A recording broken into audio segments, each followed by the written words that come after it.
Jodhpur honey trap मामले की mastermind पहले चोर थी। पति को पीटती परेशान होकर सुसाइड किया था। 1.5 साल पहले बॉयफ्रेंड के साथ शुरू की गैंग।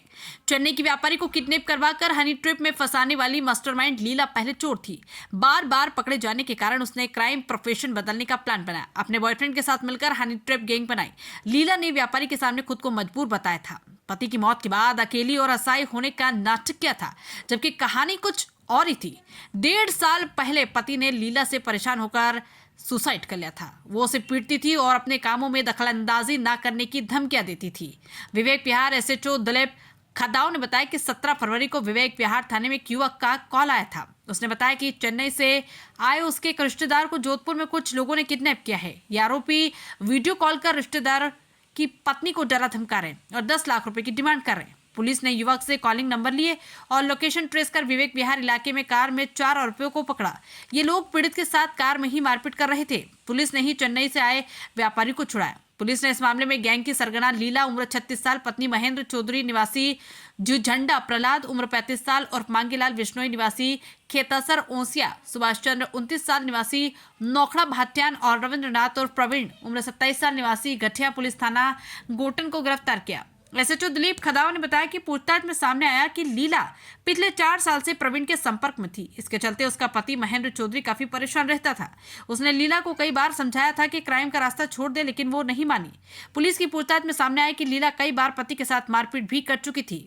उसने पति से तलाक लेने की बात भी कही थी। इसके बाद तलाक देने के एवज में लीला ने पति महेंद्र से 5 लाख रुपए और एक बोलेरो गाड़ी ले ली थी। इसके बाद भी पति को तलाक नहीं दिया और उस पर भी और पैसे देने के लिए दबाव बनाने लगी। एसएचओ दिलीप खदाव ने बताया कि लीला की हरकतों से परेशान होकर उसके पति ने करीब 1.5 साल पहले सल्फास की गोलियां खाकर सुसाइड कर लिया था। इस मामले में लीला और उसके प्रेमी प्रवीण के खिलाफ आत्महत्या के लिए उकसाने के आरोपों को लेकर मामला भी दर्ज करवाया गया था। इसमें दोनों करीब 4 माह तक जेल में रहे, बाद में जमानत पर छूटे थे। इसके बाद लीला और प्रवीण ने मिलकर हनी ट्रैप गैंग बनाने का प्लान बनाया। इस मामले में जेल जाने के बाद महिला ने चोरी की बजाय हनी ट्रैप करने का प्लान बनाया। इसके लिए लीला और प्रवीण ने प्रहलाद और सुभाष को भी साथ जोड़ लिया। पूछताछ में सामने आया कि लीला सोशल मीडिया और व्हाट्सएप ग्रुपों में दोस्ती करने वाले मैसेज सर्कुलेट करवाती थी। इसमें कॉलिंग और रियल मीट मुलाकात जैसे मैसेज होते थे। इसी ग्रुप में लीला और उसकी गैंग ने व्यापारियों और अमीर युवाओं को जोड़ दिया था। लीला रात में उनसे बात करती और मिलने बुलाती थी। इसके झांसी में आया व्यक्ति मिलने पहुंचता तो गैंग मेंबर उसे किडनैप कर लेते और मारपीट कर रुपयों की डिमांड करते थे। बदनामी के डर से कोई पुलिस में मामला भी दर्ज नहीं करवाता था। इसकी वजह से लीला और उसकी गैंग का साहस बढ़ता गया। एसएचओ दिलीप खदाव ने बताया कि आरोपी लीला के साथ कार से दिन के समय कॉलोनी में घूमकर रेकी करती थी। जिन मकानों के ताले लगे हुए उन्हें चिन्हांकित करके रात के समय चोरी की वारदात करते थे। वारदात के लिए आरोपी अलग अलग मोबाइल फोन और मिस सिम कार्ड का इस्तेमाल करते थे।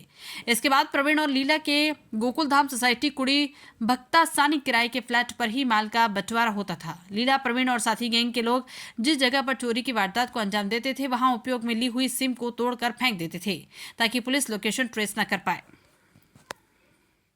Bureau report, Jodhpur. Online blackmailing कर रहे थे। तो वो मतलब आरोपियों के पास खुद कैसे आए थे? खुद पता होगा उसका? हाँ, संपर्क किया कि आरोपी से डरा धमका रहे थे और उन्होंने कहा कि यहाँ पर आकर हमें पैसे दो। अच्छा, उस हिसाब से सर पहला कोई गैंग से जुड़ा हुआ है? हाँ, अभी तक जो प्रारंभिक तौर पर जो सामने आए 007 गैंग है, उससे इसका जुड़ाव सामने आया है। बाकी इस विषय में और अभी हम अनुसंधान करेंगे। सर अभी तक पूछताछ में क्या सामने और भी कई लोग हैं इस गैंग में या अभी फिलहाल तो 4 लोगों का है। बाकी जैसा मैंने बताया कि पुलिस कस्टडी में और पूछताछ करेंगे, तो अगर किसी और की भी अगर कोई संलिप्तता होगी तो उनके विरुद्ध भी सख्त कार्रवाई। पीड़ित लोग कितने मतलब सामने तो नहीं आए, पर पुलिस पूछताछ में खुलासा हुआ होगा, लेकिन पहला केस तो होगा नहीं। मोबाइल चैनल में भी कुछ ऐसे वीडियो हो रहे हैं, मिले होंगे। जैसा मैंने बताया कि प्रारंभिक पूछताछ में आया है कि 2 या 3 ऐसी और वारदातें इन्होंने पूर्व में की है, परंतु उसमें परिवादी पक्ष कोई सामने नहीं आया है, इसके प्रकरण दर्ज नहीं हुआ है।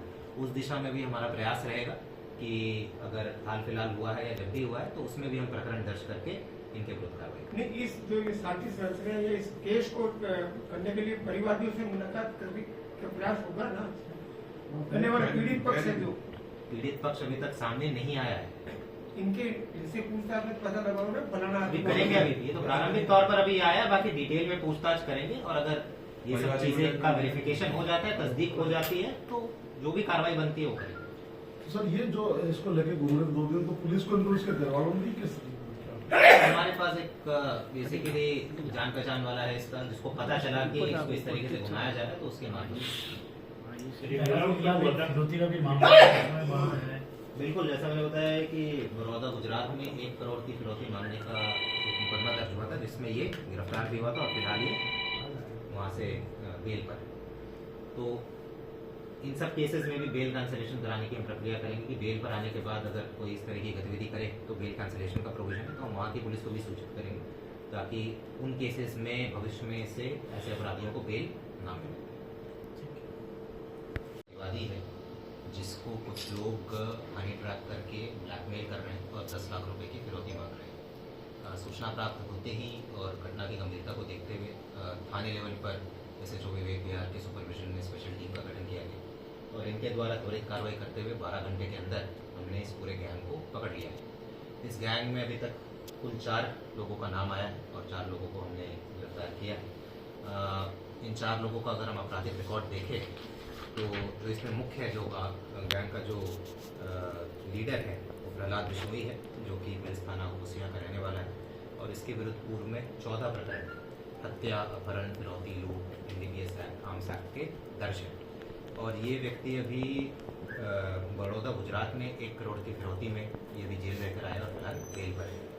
इसी तरीके से जो दूसरा व्यक्ति है इस गैंग का, सुभाष चंद्र बिश्नोई, इसके भी पूर्व में 5 प्रकरण है, हत्या के प्रयास, लूट, आर्म्स एक्ट, NDPS एक्ट। तीसरा व्यक्ति प्रवीण नाथ, इसके कुल 6 प्रकरण हैं और पूर्व में भी जो भी प्रारंभिक अनुसंधान और पूछताछ में आए थे, पूर्व में भी इन्होंने इस तरह की घटनाएं कारित की हैं, परंतु परिवादी जो है वो सामने नहीं आया था, इसके प्रकरण नहीं दर्ज हो पाए। और जो महिला है उसके विरुद्ध भी 2 प्रकरण दर्ज है और वर्तमान में भी 1 प्रकरण का भी अनुसंधान चल रहा है ज़्यादा। इसमें अगर हम सीजर की बात करें तो इन 4 को हमने अरेस्ट किया। इनके साथ एक क्रेटा गाड़ी थी, उसको हमने सीज किया, साथ में 98,000 रुपये कैश था, उसको हमने लिया। बाकी एक बार अभी हम इन्हें पुलिस कस्टडी में लेंगे और उसके बाद डिटेल में पूछताछ और अनुसंधान के बाद और भी अगर कुछ सीजर करने योग्य होगा, जो कि केस से संबंधित होगा, वो हम सीज करेंगे। और साथ ही साथ जो 107 BNSS में धारा है कि अवैध गतिविधियों से संपत्ति अर्जित किसी ने की है तो उसके विरुद्ध हम कार्रवाई कर सकते हैं, तो उस दिशा में भी हम काम कर रहे हैं, क्योंकि ये बिल्कुल संगठित तरीके से काम करते हैं और पिछले टाइम में इन्होंने इस तरीके की वारदातें की हैं। तो जो भी अगर अवैध रूप से चल संपत्ति अगर इन्होंने अर्जित की है, जिसका हम एक बार फाइनेंशियल इन्वेस्टिगेशन करेंगे, तो उस दिशा में भी हम प्रयास करेंगे कि भाई इनकी अवैध संपत्ति को हम 107 BNSS में फ्रीज करें। किस तरीके से लोगों को शिकार बनाते थे?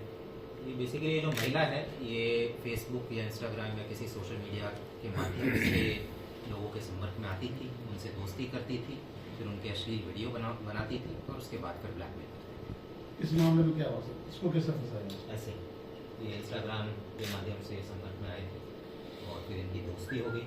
महिला ने इसका एक अश्लील वीडियो बनाया और जैसा मैंने बताया कि चेन्नई में रहता था, परंतु ये इतना डर गया था और इसे इतना डराया जा रहा था कि चेन्नई से यहाँ पर आया इन्हें पैसे देने। तो ये वीडियो यहाँ पे मिले थे ये लोग साथ में? ऑनलाइन जो चैटिंग होती ऑनलाइन है, चैटिंग। तो यहाँ जोधपुर आके पैसे देने आया था सर? हाँ, पैसे देने के लिए आया था, क्योंकि इसे काफ़ी दिनों से डराया धमकाया जा रहा था कि अगर पैसे नहीं देगा तो फिर ये वीडियो को ये वायरल कर कितनी डिमांड थी सर? 10 लाख। क्या काम करता है परिवादी? अभी परिवादी के बारे में हम ज़्यादा कुछ नहीं बता सकते। चेन्नई में रहता है, मूलतः राजस्थान का है। इनको कहाँ से पता? अपने एरिया से ही पकड़ा। ये 15 तारीख को परिवादी यहाँ पर आया था और पिछले 2 दिनों से ये लोग जो इसे घुमा रहे थे अपनी गाड़ी में, इनका बेसिकली प्रयास था कि किसी के माध्यम से पैसे मिल जाए। तो 2 दिनों से इसे घुमा रहे थे, इसके साथ मारपीट भी की थोड़ी बहुत। इसके बाद जो डेबिट कार्ड और क्रेडिट कार्ड था वो ले लिया, इसके बाद जो थोड़ी बहुत 9-10 हज़ार रुपये कैश थे वो ले लिए और फाइनली हमने इसे अपने विवेक बिहार थाना क्षेत्र से ही पकड़ा है। पिछले 2 दिनों से इसे पाली और इसके आसपास घुमाया और फाइनली हमने विवेक बिहार